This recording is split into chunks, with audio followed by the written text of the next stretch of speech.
All right, good morning, good afternoon, good evening, everyone. My name is Ryan Burley with GeoSolutions. Thanks for joining wherever you are on the globe. Today we have another webinar in our GeoSolutions in Action webinar series. This one is focused on GeoServer 2.26 and beyond. And with us, we have the GeoServer technical lead, Andrea Aime, who will be presenting on the new release, as well as look into the future for GeoServer. A little bit of housekeeping, just want to make sure that you're aware of the Q&A tab. We typically have about a 1 hour presentation or so, and then we'll get to the questions and answers from the Q&A tab. Feel free to use that anytime. Anything that cannot be answered in the Q&A session, there's always a follow-up opportunity. So we'll provide our contact information for that. But first and foremost, a bit about GeoSolutions. For those of you who are not familiar with us, GeoSolutions has been in the open source development business for close to 19 years. We're incorporated in Italy in the United States. Our focus is on supporting, providing training and custom development based on the open source products or projects that you see listed below. So GeoServer, GeoNode, and MapStore. GeoServer being the product we're focused on today on the server side. GeoNode helps you organize your spatial data infrastructure with metadata, geostories, etc. And MapStore is the front end web viewing application. So everything within the server to WebGIS, pipeline, everything from data engineering to the software development, every component, everything in between. From sensor to the client, that's our specialty. So you see, we provide enterprise support services, deployment subscriptions to make sure everything stays up and running for your organization, professional training, which is very popular in customized solutions. If you have, hybridized GIS, custom application development, anything based on these products above, as well as GeoTools, several of the other databases, all the open source components. Chances are, whatever you want to build, we can do it. And you have open lines of communication with the core developers working with GeoSolutions. So anybody can download GeoServer, GeoNode, or MapStore from Git or the organization or the open community pages. And then you have direct communication with the core code developers and core code contributors for those products. You see that we have vast experience across a variety of verticals, including Earth observation with DLR, risk, and reinsurance with Guy Carpenter or Marsh McLennan, security with EMSA, European Maritime Safety Agency, more kind of Earth observation, oceanographic, atmospheric with EUMETSAT and NOAA, transportation with Statens Vegvesen, engineering in V5, precision agriculture with Farmer's Edge, oil and gas with Total, natural resources, Verizon, and telecom. However, any level of government, federal, all the way down to municipal, we have experience working with those clients. Chances are, whatever vertical that you're in, not to steal an old adage from insurance commercials, but we know a thing or two. Because we've seen a thing or two, and we have vast experience working with a variety of different databases, client applications, setup, data formats, etc., depending on what specific for what your application and operating purposes are. Again, here's a look at a variety of the verticals that we function in. And then a look at our industry affiliations. Obviously, OSGeo, we heavily participate, that's kind of the backbone of who we are, right? So we just had the FOSS4G North America conference last month, and we are heavily involved in supporting OSGeo, OGC likewise with some of the test beds, and being involved in some of the development on the OGC side. The United States Geospatial Intelligence Foundation, we go to the GeoInt Foundation or GeoInt conference every year. We participate in other kind of national security type events. Cesium, we want to emphasize that we are a Cesium developer, and anything on the 3D tiles or, you know, cesium 3D side of things, we're always here to help you out with those questions. It's a relatively new development, and we have several of our developers at GeoSolutions, which are certified cesium developers. So we're happy to help out and be a part of the cesium ecosystem. And then World Geospatial Industry Council, that's also relatively new for us. We have a leadership position representing open source tools within the World Geospatial Industry Council, which kind of you know, has an eye towards the future and the direction or trajectory of geospatial and what it means for the, you know, variety of industries in the globe in general. So with that, I want to make sure that you're aware of several resources, including our YouTube channel, which this will be recorded and placed on our YouTube channel. You'll see all of our previous webinar recordings listed on the YouTube channel. We have our GeoSolutions blog, which is a good way to stay up to date with you know, recent announcements as well as events that we're participating in, you know, pertinent for information around the open source products that we support. And then feel free to contact us. My email is here. There's the info@geosolutionsgroup.com email. And yes, with that, again, if you have any questions throughout this webinar, feel free to post those in the Q&A tab, and we'll be happy to answer those. And thanks again for joining us. We appreciate your time. And with that, I will hand it over to Mr. Aime. Hello, thank you, Ryan. So let me share my screen. Here we go. And right. So GeoServer 226 and beyond. My name is Andrea Aime. I'm a GeoServer technical lead at GeoSolutions. I'm also a GeoServer project steering committee member and longtime core developer since 2006. And today I'm going to introduce you to a number of new features that came in GeoServer 226, or if they are particularly juicy, also in GeoServer 225. So first of all, a quick check about where we are. In terms of releases, GeoServer, as you probably know, pushes out a release once every month, but every 6 months we pushed a special release, which is when we cut from the development branch a new stable release, and the current stable release becomes maintenance, and the old maintenance gets abandoned. So that has just happened in September. In September 2024, we closed down any new development on the 224X series. The 225X series, which was considered the stable series, became maintenance. Maintenance means that you're going to get less new features, basically. Only the new features that are super safe get backported there. Otherwise, we mostly backport bug fixes. And we created a new stable series out of the development branch called 226.0. And that's going to last for a year until we will, at the end of the year, we will release just about 228 around here in September 2025. And actually, it's very likely that it's not going to be a 228 at all, but it's going to be a GeoServer 3.0. But I'm going to get to it later. In any case, every 6 months, we push out a new stable release, series. And I'm warmly recommending you to stay up to date. Why? First of all, because of security vulnerability patches. We patch for security vulnerabilities the stable and maintenance of the day. If the vulnerability is particularly severe, we also patch older versions. Otherwise, only the stable and maintenance.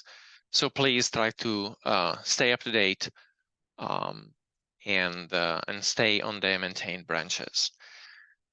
In this presentation, I'm going to try to give you another good reason to stay up to date, which is the host of new features that we share with the community with every release. I'm going to go through the new features by themes, let's say, because they tend to happen a bit of all over the place. And so I'm going to go through them, first looking at the configuration user interface, then looking at mapping, and so on, data sources, so by theme. So first of all, configuration and setup. What's new in the user interface? Well, the demo page and the demo request builders have been rewritten. What does it mean for you? Well, if you are using these pages, they became more functional. They can show the response in line with also the HTTP headers. And if you are using the WPS or WCS request builders to put together requests, you can also use them through the demo request page, like in this slide.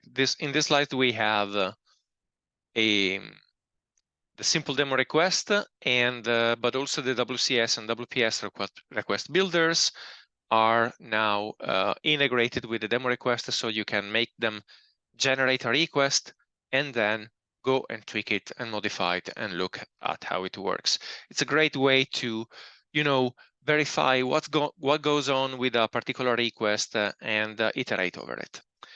Now, every now and then I'm going to stop the presentation and show you a little bit of a demo, and I'm going to do that right now. So I have locally I have a GeoServer 226.0 here about GeoServer. Yes, it's a 226. And let's go and have a look at the demo requests. So the demo request page is this one. I'm gonna grab a simple demo request, the get map. This get map is asking to paint the top states layer. And if I click on show results, I get both the response headers here and the response body down here. And if I like, I can also show the result in a new page, and then it's gonna pop on its own. And maybe it's interesting to also see a get feature. So this one is a get feature in post format. So as you can see, you can show and edit the XML request document. And again, I can click on show results. And here we go. I got my headers telling me that there's a constant disposition, that the encoding was gzipped, and so on. And then I got my XML. Or I can show it in a new page and let the browser pretty print it for me. As I said, the WCS and the WPS request builders are also integrated with this process. So for example, if I go and get a buffer process, and I give it a simple point with a distance of 10 units, and then I go and click on executing demo requests, I get myself thrown in the demo request page with the WPS request ready to edit and modify, and I can click here on show results, and I get my my result as a GML. Okay, back to the presentation we go. OGC APIs at home. If you have been playing with the OGC API community modules, you might have noticed in the past that the OGC API boxes were down at the bottom in a corner for generic services that were not properly classified. Right now, instead, they start showing up in the home page in the related section. So if, for example, OGC API maps shows on the side of WMS, tiles with the tile services, OGC API features with WFS, coverages with all the various WCS versions, and so on. This is a little improvement, but it helps keeping the homepage better organized.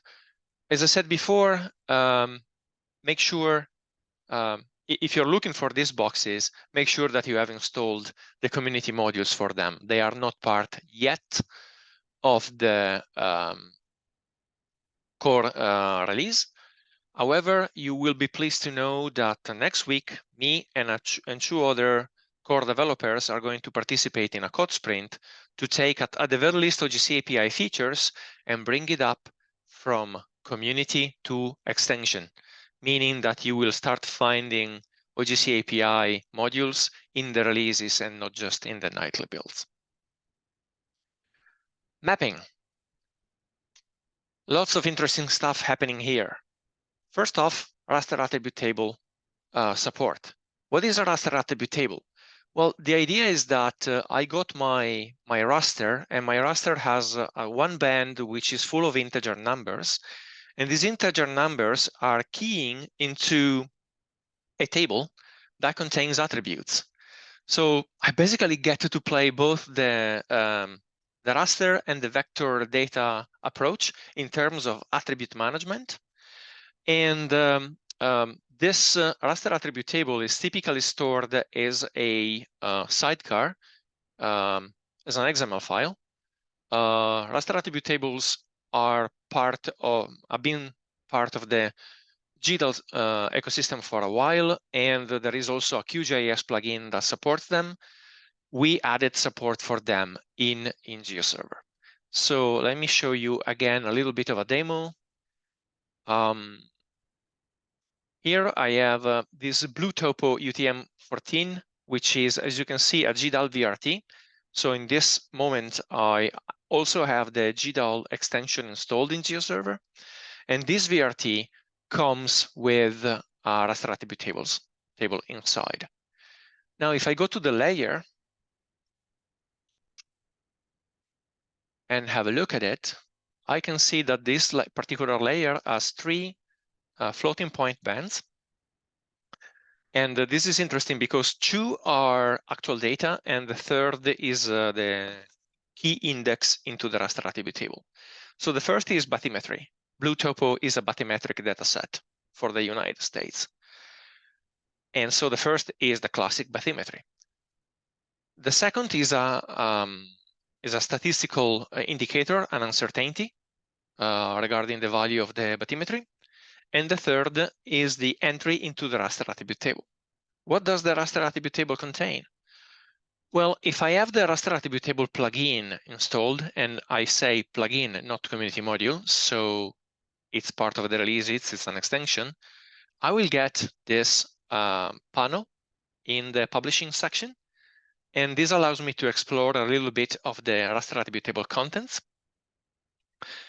And by looking at it, I can see that basically each integer value that may be in the pixel keys into a whole row of values in the table with various details about horizontal and vertical uncertainty and the license URL for the original data set and who did the survey, what was the source institution, and when did the survey for the bathymetry start and end. With this, I can now go and create a style, a classification style based on the values of one particular column. So if I choose band 3 and I choose, let's see, source institution, GeoServer is proposing to me to generate this particular name for the style. I can edit it, but it's basically the name of the layer plus the name of the band plus the name of the column. And I click here on create style. Now GeoServer has created for me an SLD with a color map that maps all the source institutions. And I can go here into styles and go and look for it. Here you go. And I can see that GeoServer has generated a fairly large SLD for band number 3 mapping each quantity to one particular source institution. And if I go and preview it, I can see, well, I can see two things. This is the raster, and I can see that there are a few colors. So each color maps to a particular source institution. Another interesting bit is that, as you can see, there are a lot of entries in this color map. The raster legend generation support has been made smart enough that it will avoid generating all the duplicates. So I know for a certainty that green is a DoD Office of Cost Survey. So it's this area here.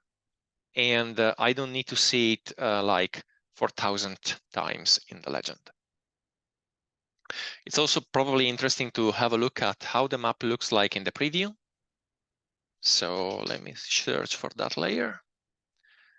So the default style is strange, and it's basically just trying to render red, green, and blue from those three bands, which weren't meant to be colors. So it doesn't make that much sense, but I can see the bathymetry, the uncertainty, and the raster attribute table entry. And if I go and switch, let me also make it a little bit bigger. Okay, if I go and switch to the style that is the classification, then I can see the various sections. And when I click on a point, I see all the entries of the raster attribute table in output.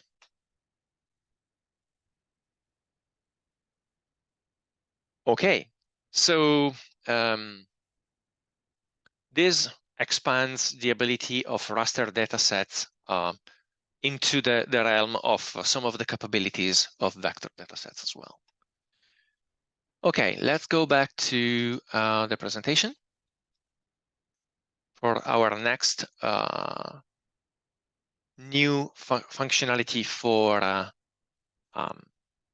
mapping, which is, first of all, a projection, the geostationary satellite projection support. It was already there, it was just not well documented.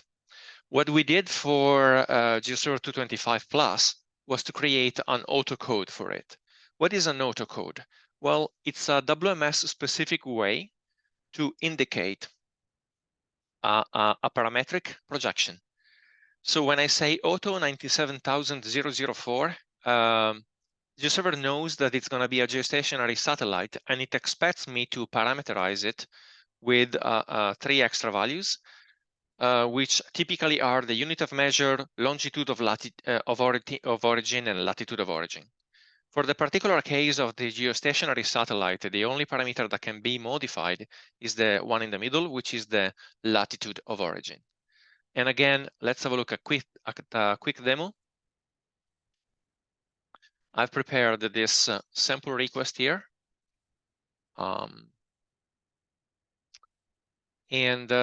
This is using the WMS reflector. The WMS reflector is this functionality of GeoServer that has been around for ages, for I don't know, 16, 18 years, that basically allows you to specify only the parameters of a get map that you want to specify, and it's going to fill in the blanks for the rest. You can see this functionality officially supported, for example, in OGC API maps. OGC API maps works exactly in this way. You only specify the parameters that you want. GeoServer has had it for ages, but as I said, it's not super well documented. So here I'm saying, okay, I want the natural earth countries layer with this style, with this bounding box. And I'm saying, okay, the SRS is going to be auto 97004 and with a longitude of origin at 0. But then I can start changing it. And what happens is that I'm basically making the planet spin as I change the center of the projection. Now I'm going to go a little bit faster. So 45 degrees, 90 degrees, 135. degrees and so on. And then I can also go on the other end and say -90 to cover the United States and, well, Americas in general. So this projection is quite useful if you want to display anything the same way a geostationary satellite would see the Earth. That's the principle behind the projection. It's simulating what a geostationary satellite stationed over the equator would see. Okay, moving on with the next topic, MapML module improvements. So MapML is this output format for GeoServer, which generates a W3C draft specification. It's a community specification that allows to basically specify how to build a map by just using HTML tags. Of course, it's adding its own HTML tags, just like the video tag was introduced many years ago, and it allowed to play videos by adding just HTML tags. The MapML module wants to emulate this same functionality for maps. Another nice thing about MapML is that it's meant to be accessible. So the map viewer, which if and when it becomes an official standard, will be part of your browser. That's the other nice thing. The goal is to have the browsers natively support mapping rather than having a thick layer of JavaScript on top of it that does, well, anything that you need, from browsing, zooming, querying, changing styles, and so on. The idea is that the browser will do it for you. And well, the advantage of there are multiple advantages of having the browser do it for you. It's going to be faster because it's going to be written in native code. It's going to use less memory. The amount of privacy that you get out of it is going to be improved a lot, because right now you are loading a ton of custom-made JavaScript code that who knows what it's doing, and instead you have a certain amount of guarantees from the functionality that has been standardized. So again, let me make you a very quick demo. MapML is a extension. It has been around for a while, but we improved it quite a bit in GeoServer 2.26, and it's still being improved as we speak for GeoServer 2.27. So if I go and look at states, actually, wait, let me layers, states. Let me go and tweak a little bit the configuration. So when you install the MapML module, you also have a bunch of configurations which allow to configure how the MapML should be generated. And so if I go back here to states.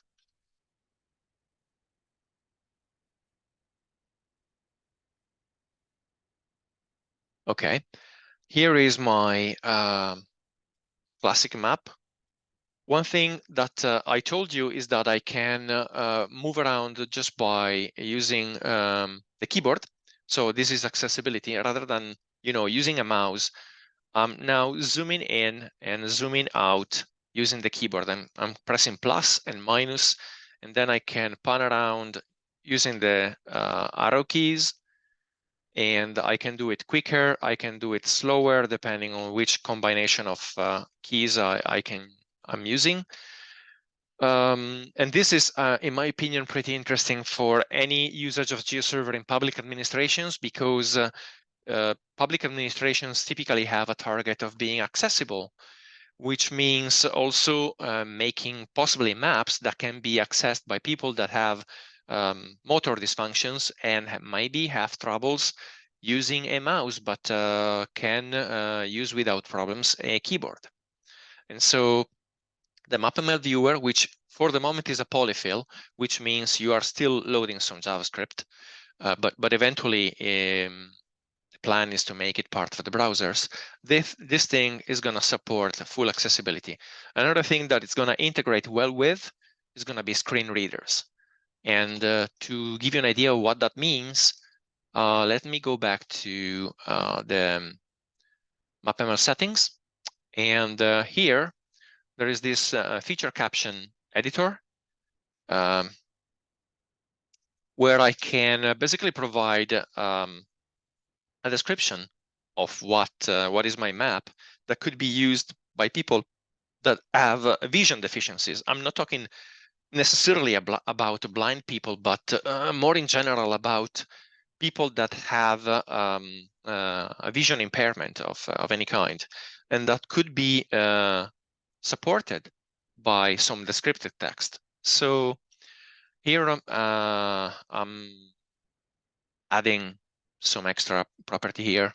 So this is the state of staining with a population of persons and a surface of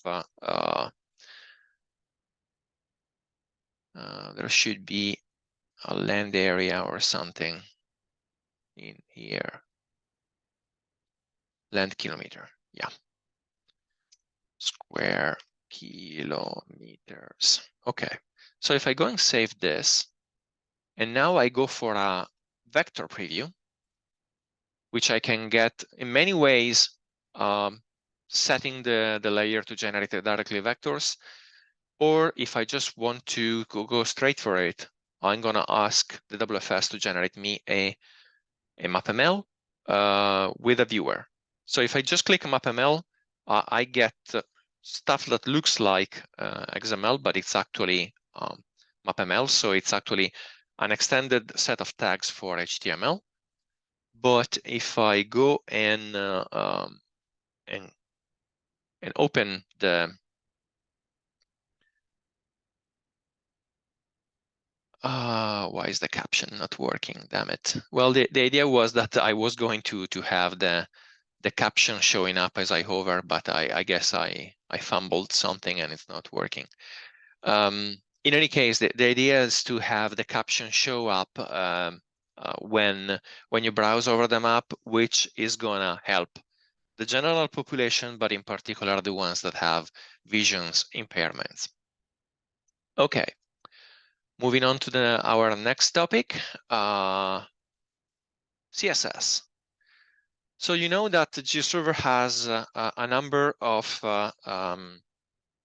styling languages, and CSS is one of them. With CSS, in particular GeoCSS, you can basically create styling in a compact way using a syntax that is reminiscent of the web CSS, the CSS you use for HTML pages. And in version 2.26, we added a few extra abilities that weren't there before. One is that you can create a style that targets multiple layers, so that basically your style is your map definition, and you can enter scale dependencies by the zoom level. By default, it's gonna assume that your Z is the web Mercator one for the classic OpenStreetMap and Friends tile pyramid. But if you want to use something else, you only have to add at tile matrix set with an identifier at the top, identifying what's your target tile matrix set. And so, again, let's have a look at this as a quick demo. So if I go here in styles, and I'll go look for this particular style, NYC CSS map. Here is my style.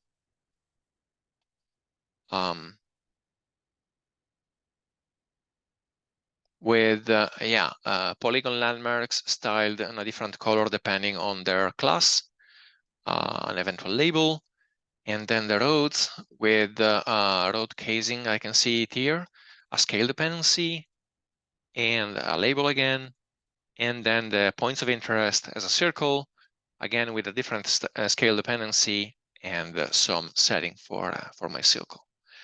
Now, if I go and have a look at the Right, okay, so this is just a style. How do I make it into a base map? I can go into layer groups and here, I can basically turn this style into a part of a group or the group itself by clicking on Add Style Group and choosing the style that I want to use. A style group is basically this idea that the style is already internally defining which layers to use, and so I don't have to bother to add one layer, one style, one layer, one style, but just reference the style already. And then if I go and have a look at my my group, here is the preview. Again, I'm gonna make it a little bit wider. And well, it's the classic New York demo dataset from GeoServer, but written in a much more compact way using CSS. And as you can see, as I zoom in, the scale dependencies kick in, scale dependencies that were defined using the Z level. And here, around here, I will have the points of interest that here show up as I zoom in enough. So again, an improvement that makes the CSS language more useful for a variety of use cases. Okay, moving on, Graticules. So this is a new community module developed by Ian Turton on behalf of GeoSolutions and UMETSAT that basically acts as a data store, as a configurable data store. And this data store generates layers that are graticules, which then you can display on your map. In addition to that, it comes with a WPS process that can identify the endpoints of the graticule lines and provide some idea of where that point is. Like, is it up north? Is it south? Is it east? Is it west? And this can be used to customize the appearance of the graticule labels. Again, let's have a look at how this works in practice. So I have the Graticule. If I let's say wanted to create a new store and I have the Graticule modules installed, I will have this Graticule data store. I already have one configured here. So in this case, I'm basically telling it, okay, I want to create a Graticule over WGS84, but I could create a Graticule over whatever coordinate reference system. I identify the bounding box that I wanted to generate the Graticule for, and then the sizes of the graticules. In this case, I'm generating a single step 10 degrees graticule, but I could be generating a hierarchy of them. And so, I don't know, start with 20 and then do 10 and then do 5 and then do 1. And then the graticule module will generate for me a more sophisticated data set with an attribute which identifies at which step that particular line has been generated, which I can then use for filtering. Now, out of the store, I go and publish a layer, which, as you can see, has a number of attributes, including the geometry, the level, the label, which is already pre-formatted for me, or the single value if I want to do the number formatting on my own, whether or not this line is horizontal or vertical, and so on. If I go and couple it with a style that takes into account these properties and uses the rendering transformation, I can get this graticule be generated. So here, what do I have? I have a bunch of things going on at the same time. So I have a dotted line for all the graticules, but for the Greenwich line and the equator, I have a solid line. So for that, I have a very simple, check if the value is 0, which means it's going to be either the Greenwich line or the equator, then use a solid line, otherwise use a dotted line. And then I have my rendering transformation that identifies all the endpoints, generating them as single points. And then I have rules to generate all these labels. As you can imagine, all these labels, well, as you can see, they are each located in a different position. So the ones at the top are below the point with a particular offset pushing down, but the ones at the bottom are the opposite. They are above the point with a particular offset pushing them up, and so on and so on. If I go and put everything together with a map, let me see if I can find it. This, I can have my map of the world with a nice Graticule on top of it. And as I said, I can customize every little detail. Having that complex style may be annoying at the beginning, but the nice part is that I can do whatever I want with it. I can control the font, the location of each label, whether to place them at the borders or in the middle, full control over the appearance of the lines. Do I want them thin? Do I want them dotted? Do I want them black or gray or whatever? Your choice. You have full control with that style. Okay, let's move on. Another interesting addition is the Polygon label function. The Polygon label function has been around for a while, and it's a function that you can call to force the labels to be at the sort of center point of a polygon rather than moving when you move them up, which can be a blessing when you're using tilet maps. Now, the function was already there, but it was sort of misbehaving. Some points were placed in a node location. The calculation, the configuration was a bit difficult. You had to set up a tolerance that had to be just right for your average polygon size, and it was working poorly for large polygons and poorly for small polygons.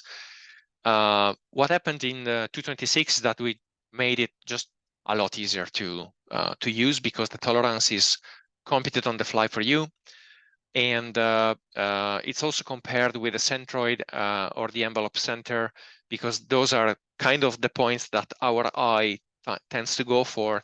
And if the label point is not that much better off the centroid or the envelope center, those two will be used instead. And again, let me do a quick demo showing you what's the benefit of it. So if I go and open top states here in open layers, and I switch to tiled mode, and again, let me make the map a bit bigger. Okay, so now in tiled mode. So far, so good. Everything looks good on this map. But the moment I start zooming in more, I can start seeing duplicated labels. Why is it? It's because the position of the label is computed for each and every tile. Actually, GeoServer here, it's using a mild amount of meta tiling. It's generating a 3x3 meta tile, but we can see the borders of the meta tiles here and here, and the duplicating labels showing up. This is pretty annoying for tilet maps. I would like to just have the label once in the middle of the polygon. So enter the label point function. Here I have an alternative style in which I used the label point function to locate the center of the polygon. And actually, sorry, this one shows where the label point would be. And this one is actually, using it to render the map. And as you can see, everything becomes a lot more natural. There are no more duplicated labels. All the labels slot into a reasonable point, and I can just go around with my tilet maps. And as you can see, I don't have duplicated labels, and everything looks smooth. How do I get this to work? Well, it's really simple. In my style, if it's CSS, I just have to say label point the geometry, but let me find, sorry, the SLD. This one here. In the SLD, I have my text symbolizer here, and all I have to add is this. Indicated that the geometry for the text symbolizer is the result of calling label point onto the geometry field. And that's it. That's all I have to do. And the label point will compute reasonable label points that are tiling compatible for me. Of course, this also has kind of a downside if you want. Maybe it's not, but I want to make it evident. So see here, for example, let me. Okay, so here I have the label for California, and as I zoom around, the label of California disappears because it's static, it went out of screen. And so I don't know anymore what's here. Instead, with the classic labeling, a label would be generated in the portion of Polygon that I do see. So I can see it also here for Arizona, New Mexico. If instead I used the fixed label position, I don't see the labels anymore. It's not that they are missing, they are just off screen in their central position, that's all. So up to you to choose which behavior you want, or maybe to create two different styles, one for tile display and one for full screen display. Okay. Another thing that we did, which is pretty interesting, is that we improved the vector tiles generation in GeoServer. Vector tiles in GeoServer have been an extension for a while. And along with GeoServer 2.26, we made a bunch of improvements, both in the preview and in the generation control, so that you can, for example, decide which attributes to include in the vector tiles and whether or not to generate label points for polygons. This is very important because vector tile viewers are pretty bad at generating vector polygon label points. And when they do, they generate a polygon label point out of the border of the polygon, or maybe one point for each tile. So there is a wide variety of misbehaviors, but nothing of what you would like to actually see. When you add the vendor option VT labels through, it's gonna generate for you using the label point function a decent label point that then the client can use. Another interesting bit that is that have been added is the ability to coalesce geometries to markedly reduce the size of the vector tile. What's the idea? Well, it's basically going to squish all the features that share the same attributes into a single large multi-geometry feature. This has the benefit of reducing the size of the vector tile a lot and doesn't affect rendering. Of course, if you try to do anything but rendering, it's going to be a problem because you put together several different features into one. But then again, if you're using vector tiles, you should be targeting rendering only, because in vector tiles, the geometries have been clipped, generalized, snapped onto a grid, and so on.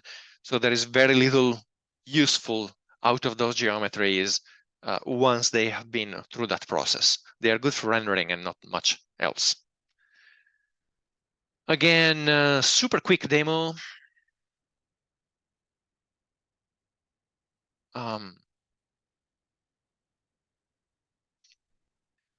So let me go and grab the style that I was showing you. So this is the style that I was using. So the style in GeoServer drives the generation of the vector tile. It basically decides which feature go into the vector tile at which zoom level. So we are not trying to control the display of them. We are just trying to control what's in the vector tile at which zoom level, and eventually which attributes are included in the vector tile. And you can still use the layer preview if you want, right? this. Oops, all right. It doesn't work that well for this case. Never mind. But as I was saying, you can still use it in terms of preview to make sure to quickly see what's inside your vector tile. But then if you go into the tile layers here, I have newer tiles, which is a layer group generated out of that style again. And I click here on the vector tile preview. I can now see the wireframe because there is no style. And as a novelty, I can go and hover on my features and see the attributes. And if I zoom in, the scale dependency kicks in. I start seeing the roads and their attributes again. And if I zoom in enough, the POI layer also shows up and I can see the attributes of it as well. So generally speaking, the generation of vector tiles has become faster, better, and you have much more control on what goes into your vector tiles.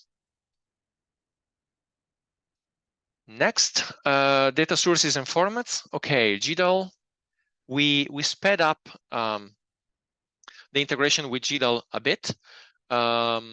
We were basically doing a few extra API calls to GDAL that we shaved off to reduce the interaction and speed up the generation. And you have seen this in action already when I was showcasing the Raster attribute table support, because that was a VRT, which was being read by GDAL.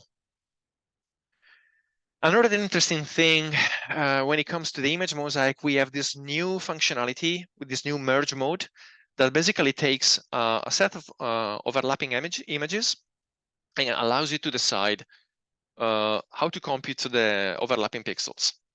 So normally the one that is on top wins, but now we have also a min and a max mode that you can use to force the maximum value to be the value of the output or the minimum value to be the value of the output.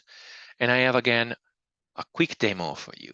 So I have this test circle image mosaic store that contains a bunch of overlapping circular rasters.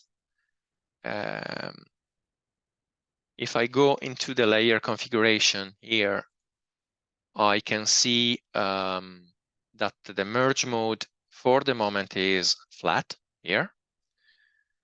I have a style that has been set up to color this single band raster, and let's have a look at how it works. So as you can see, it's basically the same image with repeated 5 times with a little bit of offset. And I can see in which order the images have been rendered. And this is the result. But what if I wanted to have the highest value pixel, which are the ones here at the center? The green is the lowest, is around 0, and the center is around 50. And so what if I go and change the merge mode to be max? I click on apply, move my map a little, and here you go. Now I have the maximum value pixel be chosen out of each overlapping area. And this is the result. I can go quickly back to flat mode so that you have, again, a reference. And now I'm gonna switch it to minimum. And the minimum value results in this image instead. So again, pixel by pixel, you get the lowest value. And as you can see, there is a lot more green in this image compared to what I had before. So again, if you have any sort of scientific data set that would benefit from this kind of merging, it's now available for you. Vector mosaicing. Vector mosaicing is another exciting development that we have been working on and off for the past year and a half, couple of years. So vector mosaicing comes out of realization that we are sometimes pushing the limits of relational databases. So let me show you an an example that will help me to explain, and that we are using for that we are using the vector mosaic with. This is the UMETSAT user portal. It allows you to browse. It's freely available, and it allows you to browse satellite recognition data, mostly imagery, but not just imagery, with a time slider, with a significant time depth, so you can go back in time and see a bunch of layers. Now, the case that I want to show you is called ASCAT. ASCAT is displaying wind arrows that are being collected by satellites. You can clearly see the satellite collection happening here. And I have basically a collect every 90 minutes here, or something like that. And I can zoom in, and as you can see, the arrows become denser and denser as I zoom in, and eventually they will become wind barbs. So all of this is done with GeoServer. And right now, this particular view is being powered by a PostgreSQL database. Now, there is a little bit of a problem here. I have a very deep history of this data set. And each single collect is 200,000 points, give or take, that order of magnitude in any case. So they are all records that are stuck into a Postgres database every 90 minutes for years and years in the past. And that becomes a problem. Now, the first reaction to this is, okay, can I use table partitioning? And we did it, and it improved things a lot. But eventually, if you keep on pushing, you run out of the number of partitions that you can manage, and it becomes slower and slower. And also the cost of managing this massive amount of storage in the database skyrockets. And so we wanted to have a simpler solution. The simpler solution is the image mosaic. Sorry, is the vector mosaic. The vector mosaic is this idea that I have in the database, just an index, just like an image mosaic index that points to external files. So in the index, I have the location of a file, its collect date, and a few other attributes. And when I want to go and display my wind arrows, I go through that index, figure out which source files I want to open, and then I go outside of the database, eventually in the cloud, eventually on a network disk share, and I go and fetch the data out of an efficient file format. In this case, we are going to use flat GeoBuff, but it could be GeoPackage, it could be shapefile, and that dramatically decreases the cost of managing the solution without harming performance. If you want to see more or less how this could look like on the disk, this is an idea. This is a collect, and I have a number of flat GeoBuff files classified by level of detail. That is what I want to see at a particular zoom level. So level of detail 0 is what I want to see when I particularly zoomed out. As you can see, it's a tiny, tiny file. And then I have level 0, level of detail 1, 2, 3, and so on until I reach to level of detail 8, which is the most accurate.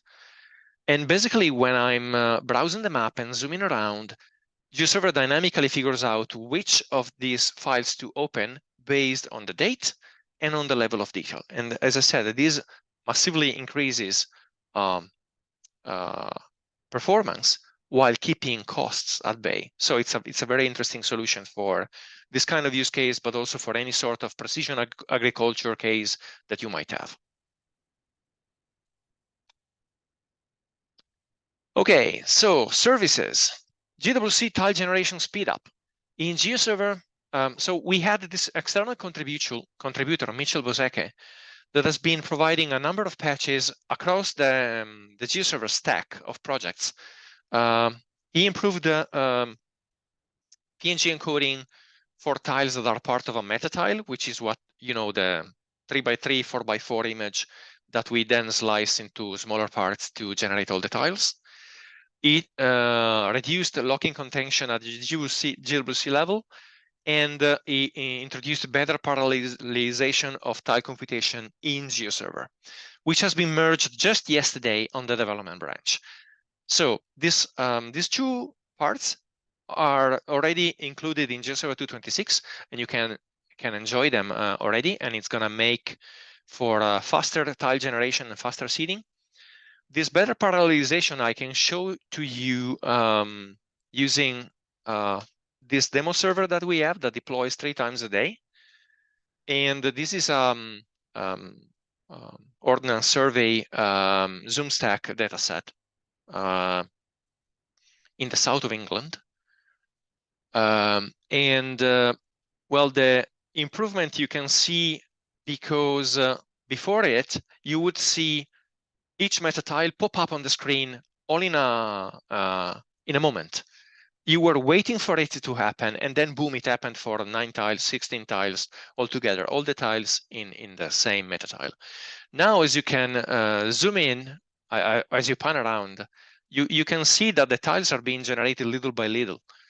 It's quick, so it's kind of difficult to gather it. Maybe you don't see it from screen sharing, but as I pan around, I can literally see the tiles start popping up from one corner, and then little by little fill all the area. So this better parallelization basically allows GeoServer to return immediately the first tile that was requested without having to wait for all the 16 tiles in a meta tile to be encoded. And this provides a better user experience in terms of interactivity. Okay. If you are using a lot of tiling, you might be using filter parameters. Filter parameters are these extra parameters that you might have in a request that basically generate a parallel tile cache, like say time. And whenever you specify a different time value, you are actually looking at a different map. And this involves creating a separate tile cache for that particular time value. Now, the filter parameters management on disk was poorly designed, and it was hampering scalability and performance. And we fixed it for GeoServer 2.26. And we had one report from a random user that was trying to get away from file system because he was seeing problems. And then I told him, can you try this pull request? We worked on it, and he said, yeah. I saw anywhere between 2 times and 12 times performance improvement. He had been playing with other stuff, but he basically decided to stay on file system because the performance got to the point that was good enough for him. Another thing that is very interesting for tile caching is the Azure Blob Store. The Azure Blob Store had its dependency upgraded, and with the dependency upgrade, we had a change of behavior that we didn't notice. And when we were trying to truncate a tile cache, well, the truncation started but never basically finished. It kept on doing tile requests. Blob storage request over and over and over forever. And that can be very expensive. We fixed it. And also, sometime later, another developer popped in to upgrade, again, the Azure libraries to the newest version, and also add a significant amount of testing in terms of functional testing against actual Azure, so that this kind of behavior hopefully does not occur again. The OGC API community modules we've been talking about. I already told you that there will be a code sprint next week to push features API, which is already site compliant, so it's already passing the compliance test to extension. If we are lucky, we might be able to, maybe take also tiles and bring it to supported land, because these two specifications are stable and complete, and they do have a site test. maps has been finished also, but I don't think that we have site test ready for it yet. In any case, exciting times. Little by little, we are going to first put the new OGC APIs side by side with the OGC classic OGC services, and in the long term, the situation will flip. OGC APIs will become core, classic OGC services will become extensions, and eventually they will fade away. And this is gonna happen with the GeoServer, also as part of the GeoServer 3 effort that I'm gonna talk about in a moment. Now, one last feature, which is the WFS HTML free marker output format, which is a community module. If you install it, you will have one HTML output format for WFS. So let me go for states. And if I go here, I have this HTML format in WFS, which has been generated by that community module. And if I use it, I basically get the get feature output formatted as a table using the same templates used for get feature info. So normally for get feature info, you would get 1 or 2 entries in this table. If you're using get feature, you get the entire table. And being based on free marker, you can also customize it and have the table be generated in a different way, or not being a table, but a number list or something else. Okay, let's move on. It's getting late. For everyone, please upgrade. We have had a few months ago a critical vulnerability that allows remote code execution. We patched everything that we could. We patched the stable and maintenance around June. We patched also the old maintenance for extra measure, and we also did the custom patches for customers, GeoSolutions customers that had a support contract, and we shared the specific version that they were using with the community. So the patches that we did for them, we shared also with everyone else. Of course, it's random versions.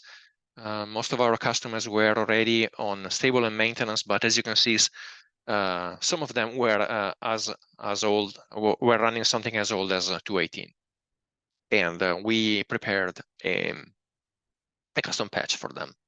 So this is one of the benefits of having a support contract or a subscription. Okay. Important communication: the GeoServer user list and the GeoServer developer list are no more hosted on SourceForge. They have been moved on Discourse, on the OSGeo Discourse site. Discourse allows you to use the quote-unquote list, both as a forum and as a list. Your preference. It's all a matter of settings. And so if I go here at the discourse.osgeo.org, I can, let me see here. I can see a number of topics. As you can see, a number of OSGeo projects are migrating to this. So we also have QGIS, for example. We have Grass. And if I go here into GeoServer, I can find 2 categories, which are GeoServer user and GeoServer developer. And this is the new way to communicate with your fellow users and with the developers. Switching to Discourse allows someone to ask a question without being logged into a mailing list. One nice thing is that it supports full Markdown rendering, so you can do something like, as you can see, code highlighting and whatever else you might be doing with Markdown. Everything, the whole Markdown is supported. If you by any chance make a mistake and you want to edit your message, you can go and edit it if you are the sender of such message. And so there's a number of interesting things that you can do with this new approach to user support.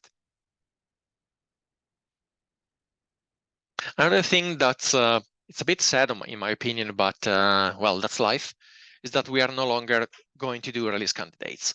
So we were doing the release candidate for every new major version every 6 months as we were cutting from the development branch, but the response has been very tepid. We have had some heroic user that was basically replying to each and every release candidate, and that was it. So we decided it's not worth to make a release candidate for just one user to report back and tell us what's working, what's not. And so we are going to use that time for something more productive. Going forward, help us test the nightly builds. You can find them at geoserver.org for each and every series. Nightly build, and nightly build for stable maintenance and development. So please go and test them if you want to help us. Now, roadmap planning.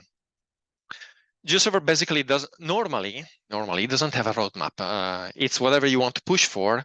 And when I say push, I mean your development time or your funding. So that then the core developer can follow up with actual implementation. Or if you are implementing yourself, just go and donate to the project. However, there is now we have a big plan, which is going to be called GeoServer 3, and there's a large crowdfunding campaign going with it. Why are we doing it? Well, because we are in difficult times in Java land. We are at a sort of Python 2 versus Python 3 moment. There's a cliff, and we have to make a large jump. So Spring, which is the basic library that we use for everything web in GeoServer, has basically stopped supporting Spring 5, which is what we are using. And the next version, Spring 6, requires switching from Java 2 EE to Jakarta EE, which is an API break, and requires Java 17 as the minimum. And so if the world was an idyllic situation, we would just do that. Do the switch from 5 to 6, change the imports for servlets, filters, and whatnot, switch from Java 11 to Java 17, and that would be already a fair amount of work. But unfortunately, doing that cascades and snowballs. When we switch from Java EE to Jakarta EE, we have to switch all the Tomcat and Jetty deploys from 9 to 10 and Jetty from 9 to 12. Very sad, we are using Wicket 7, and we will have to jump all the way to Wicket 10. Wicket is used for the user interface of GeoServer, the administrative panel of GeoServer, and that's a very large and very complex jump. Switching from Java 11 to Java 17 is going to force us to say goodbye to Java Advanced Imaging and switch to Imagen, which is another large endeavor. And as we switch Spring Security, we will have to rewrite completely all the OAuth OpenID Connect modules, because they are based on a library that was still sort of working with Spring 5, but it's not going to work anymore with Spring 6. So bit by bit, Spring Security and OAuth, we are moving towards Spring 6 by upgrading to the latest Spring Security, which has actually already been done. We are rewriting the OAuth modules, as I said, completely. It's not a little tweaking. It's a rewrite from scratch, from zero, because the upgrade is not feasible. The APIs are too different. And we have a draft pull request for that as well from a contributor that decided to help the effort in kind with their own development time. Switching Java 17 as the minimum means that everything has to compile with the Java 17 API, because, well, all the dependencies that did the switch will start requiring Java 17 constructs. And so we basically have to switch it to Java 17 GeoTools, GeoServer, and GWeb Cache. However, Java Advanced Imaging, which is our raster processing API, is also doing a number of operations which are no longer allowed when you compile with Java 17.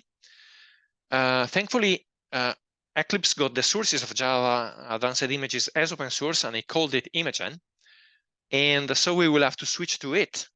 However, Imagen uses different package names, and it doesn't have a single test. Also, we are going to take the occasion to improve the code, reduce code synchronization, remove finalizers, and so on. And so we are basically have to take the Imagen code, make it more modern, make it work with Java 17, add all the tests. While we are doing that, we are going to merge back Java Advanced Image extensions, which GeoSolutions has been working on for, I don't know, 15, 17 years, which basically rewrite some of the JI operations with bug fixes, performance improvements, no data, and so on. We are going to squish that back into Imagen, also to get test coverage, because JI, the EXE, has tests. And then we will have to switch all GeoTools, GeoCache, and GeoServer to use Imagen rather than JI. That's going to be a lot of work. Finally, Jakarta EE. Oracle dropped Java the Enterprise Edition and donated the sources and the stewardship to the Jakarta Foundation. This library contains basically everything that we need for web developments, including servlet, filters, and so on. And Jakarta EE provides the same concept, but with the newer API. It's a more modern version, but it's basically compatible, but in different packages. And this is our cliffhanger moment, because libraries that use Jakarta EE can work only with other libraries that use Jakarta EE. The two libraries, J2EE and Jakarta EE, cannot coexist. So the moment you switch one, you have to switch everything to Jakarta EE. And this is what's triggering all the cascading dependency upgrade. And so we will have to switch all the GeoCache and GeoServer code to Jakarta EE as well as upgrading all the dependencies, in particular, Wicket. We are currently using Wicket 7. Up until a month or two ago, the latest stable release was Wicket 9, and now Wicket 10 is out. Wicket 10 is the first release that supports Jakarta EE, and it also requires Java 17 as the minimum. So the plan is, and it's already in motion, that we upgrade from 7 to 8, from 8 to 9, and this is already happening. If you use the development branch, it's already using Wicket 9. We will have to rewrite some of the pages for better security, because many pages in GeoServer were using inline styles or inline JavaScript, which is no longer allowed when enabling the content security policy headers. Content security policy, or CSP for friends, is this setting that you can provide to the browser, basically telling it, do not tolerate any inline style, any inline JavaScript. Why? Because those two are the means by which cross-site scripting attacks are performed. And if you shut them down, cross-site scripting becomes a lot harder. Now, the problem is that the GeoServer UI is a lot of both inline styles and inline JavaScript. And the community has been busy switching them to external JavaScript and CSS styles instead. The switch from 9 to 10 will be done along with all the other changes when we flip the switch on Jakarta EE. So this is more or less the grand plan. We have a preparation phase when we do whatever we can without triggering the Jakarta EE switch. So Wicket upgrades, auth rewrite, Imagen, Java 17 build. At one point, we will be left without any activity that can be done without switching to Jakarta EE. At that point, we will have to sit down as a large number of developers, probably for a month, and basically break everything. And in a single shot, switch to Spring Framework 6, Jakarta Enterprise Edition, Wicket 10, Spring Security 6.3, and so on. Once we are done with that, hopefully the code base will compile and more or less run, and we can start doing a follow-up activity, which is going to be a lot of testing, a lot of fixes here and there to cover everything that wasn't already covered by the tests in the build. That's going to affect quite a bit of the user interface because it's the hardest to test automatically. And so to do this a massive amount of work, which is unprecedented in the GeoServer history, we need a lot of funding. And so we have a crowdfunding page, and we are looking for in-kind donations for developers that want to participate to a given activity with their developer time, or from all the organizations that benefited from GeoServer being free, as opposed to using Esri for many years, to pitch in some money. If you wanted to help us do this very long jump, please open the crowdfunding page or send us an email to the funding email address, or follow the online pledge form. You will be able to find all of this at geoserver.org. It's clearly visible in the homepage here. You have all the explanation and details, the gauges with the current level of funding. We are at around 40%, but we need so much more.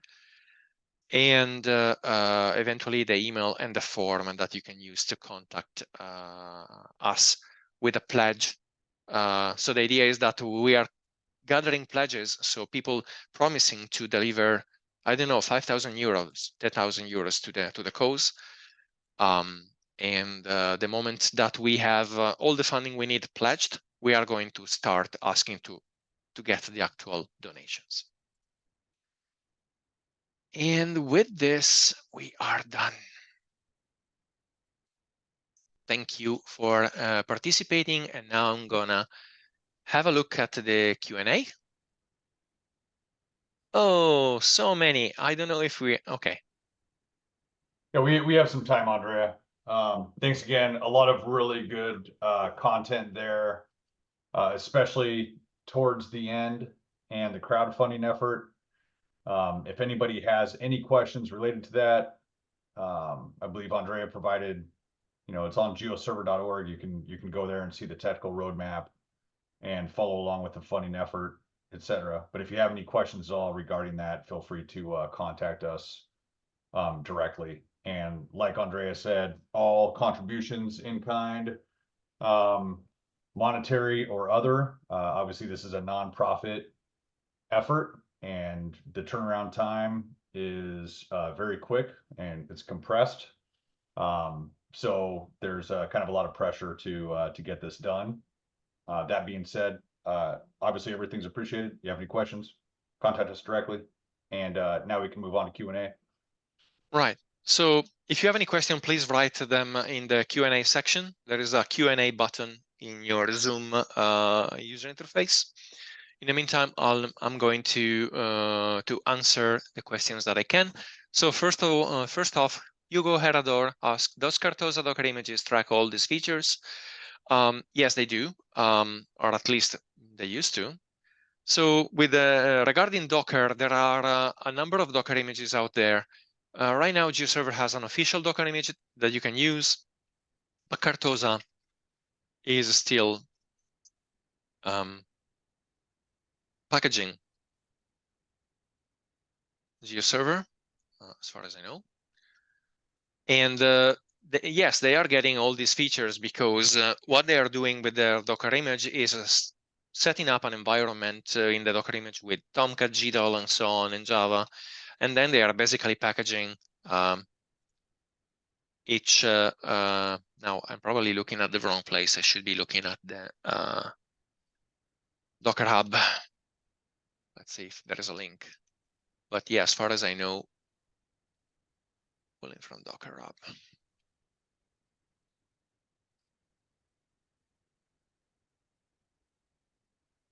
Yeah, as you can see, 226 is there. So they keep on pushing upgrades to their Docker image. At the same time, though, we also have the GeoServer official Docker image, which has been an amalgamation of the Cartosa one plus a number of extra extra bits that you can find documented in the official GeoServer documentation. And personally, I find it kind of nice because, well, you can run a particular version, you can identify the set of extensions that you want to add or the set of community modules that you want to add. So I find it very useful for, quick test. I want to try out a GeoServer 224.5 with this and that extension. In 5 minutes, I have it up and running, even less. Okay.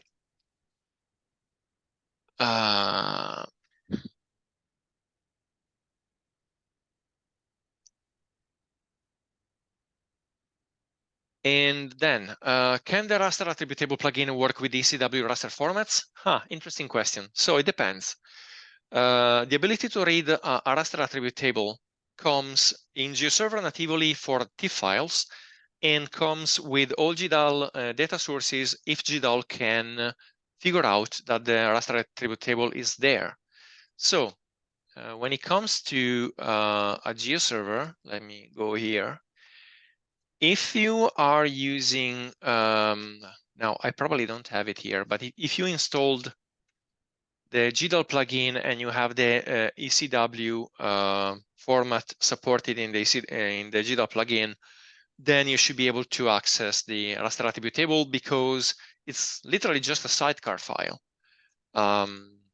So it doesn't really matter which format you are working in. It's not embedded in the ECW, it's just a file on the side of it. If instead you're using the native ECW readers from GeoServer that talk directly to the ECW libraries, then no, that would be that would have to be developed. Then another question, what are the most important MapML limitations compared to leaflet and open layers? I think they are two very different propositions. MapML is very useful for relatively simple maps, not in terms of context, but in terms of what interactivity you have around. That you want to publish to the public. So typically your portals and the like with limited browsing abilities. So you can pan around, zoom around, browse as you like, go look for the captions and so on. But the ability to create custom components or have a deep interaction like we have here, which more or less look like a desktop product with layer control and time slider, and then you have the ability to perform large downloads and so on. This is better suited for an open layers leaflet or a MapLibre thicker client. So in terms of targeting, I would use MapML for public websites that oops, sorry. Let me share again. For public websites that that are meant to be simple and where having any accessibility support is very important. And I would use open layers, leaflet, and friends for thicker clients that are typically technical with a lot of functionality, which are not meant to be used by the large public, but by a smaller set of well-trained technicians. Moving on. How easy is it to move from GeoServer 2.19 to a newer version? Well, in theory, we try to have GeoServer be as compatible as possible. And so jumping from 2.19 to 2.26 should work out of the box. I strongly recommend to make a copy of the data directory so that you preserve it in a 2.19 format in case you want to go back. And then just install 2.26, sorry, point it at your the copy of your data directory and see how well it works. it's also important that you go onto the documentation and find out some upgrade instructions. So GeoServer upgrade instructions, like this one. Let me just fix latest. So this page, for each version, you have an indication of what might have been changed that will potentially break your data directory. So for example, in GeoServer 2.26, we have upgraded the NetCDF library, which comes with better support, better performance, and so on. But that also broke the configuration of some grid layers. Grid is a multidimensional raster format. And if you were using it, you probably will have to reconfigure those layers, for example. Also, in GeoServer 2.26, we added URL checks, which is this set of controls that make sure that GeoServer is not talking to random websites across the web just because you posted a style that's pointing to an icon that's available to a random place. If you were already using this ability, you will have to configure the URL checks to allow a whitelist of hosts that are the source of your icons, basically, or your external SLDs and stuff like that. So generally speaking, always go and consult the upgrade guide to see what might have happened that could break your installation. And that's it. Okay, I think that we are done with the Q&A. If we don't have any more, I think that we can call it a day. Yep, I believe you're right. Thanks again, Andrea. Again, very valuable content. This webinar, the video will be posted on our YouTube channel, which is GeoSolutions Group YouTube. If you just search that, it should come right up, along with all of our past recordings have been archived. Again, if you have any questions, feel free to reach out to us directly. And we really appreciate your time. And obviously, we're always interested in hearing how open source tools, especially GeoServer, are being used out in the community. So if you ever have any case studies, questions regarding your application, anywhere we can help you out, contact us directly and we'll be happy to do so. So with that, thanks again for your time. Everyone have a great day, and we'll see you on the next webinar. Thank you, everyone, and have a nice day. Bye-bye. Bye-bye.